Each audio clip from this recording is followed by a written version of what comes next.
강제동원 우길기 이어 초계기 사태까지 양보하나? 김성진 기자. 윤석열 정부의 대일 굴종 외교 끝은 어디까지일까? 일본 전범 기업 대신 한국 기업이 배상하도록 한 굴욕적인 강제동원 해법과 전범기인 우길기를 개항한 일본 해상자위대 함정의 부산항 입항 허용에 이어 이번에는 한일이 첨예하게 대립하는 초계기 사태에서도 한국이 먼저 일본에 양보를 할 것이라는 우려가 나온다. 31일 일본 니혼게이자이 신문은 이에서 4일 싱가포르에서 열리는 20차 아시아 안보회의에서 개최 예정인 한일 국방장관 회담을 앞두고 한국군이 2018년 초계기 사태 이후 마련한 일본 초계기 대응 지침을 철회할 준비를 하고 있다고 보도했다. 한국군이 대일 강경 대응 조치를 먼저 철회함으로써 일본에 양보한다는 것이다. 한일 초계기 사태는 2018년 12월 20일 일본 해상자위대 소속 P1 초계기가 동해에서 표류 중인 조난 선박을 구조하던 한국 해군 광개토대왕함 상공 150m 고도에서 500m 거리까지 접근하며 저공 위협 비행을 한 사건이다. 그러나 일본은 광개토대왕함이 자국 초계기를 향해 사격 통제 레이더를 조사했다고 주장하며 대립했다.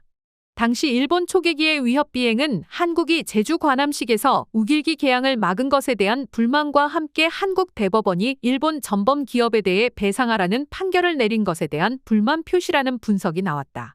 일본 측은 이에 그치지 않고 2019년 1월 23일에도 이어도 서남쪽 131km 해역에서 정상 작전 활동을 하던 해군 대조영함에 대해 60에서 70m 고도에서 540m 거리까지 P3 초계기로 저공 비행하며 위협했다.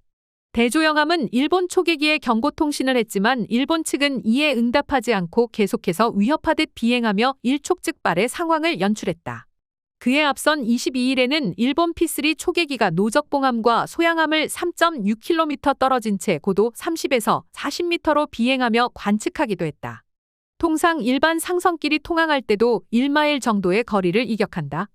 아무것도 없는 넓은 바다에서 군용 항공기가 선박에 접근해서 비행하는 것은 의도적으로 위협을 하거나 공격 의사를 나타낸 것으로 판단된다. 또 국제민간항공기구는 안전을 위해 항공기와 해수면 이격거리를 150m로 규정하고 있다. 해당 규정에 군용 항공기에 대한 내용은 없지만 일본의 비행 고도와 접근 거리는 국제사회의 지탄을 받을 만한 도발 행위다.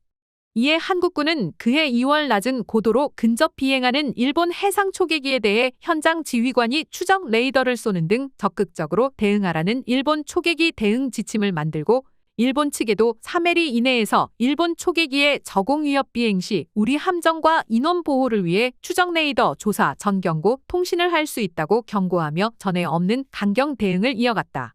이후 한일 군사당국 간 실무자 협의에 이어 한국 국방장관과 일본 방위상 간의 회담도 있었지만 서로의 주장만 확인했을 뿐 양측의 입장은 좁혀지지 않은 채 지금까지 평행선을 달렸다.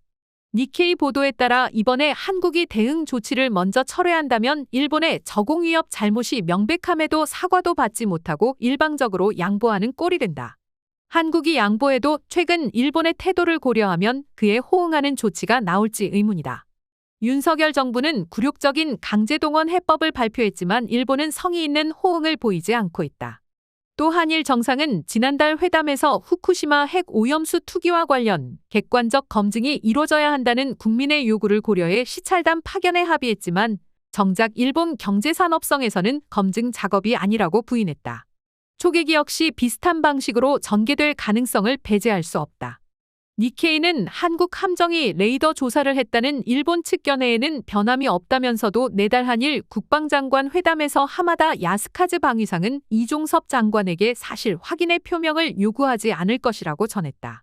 그러면서도 현안이었던 레이더 조사 문제가 수습되면 한일 안보협력은 2018년 이전 상황으로 돌아간다며 해상자위대와 한국 해군의 훈련 재개도 조율될 것이라고 덧붙였다.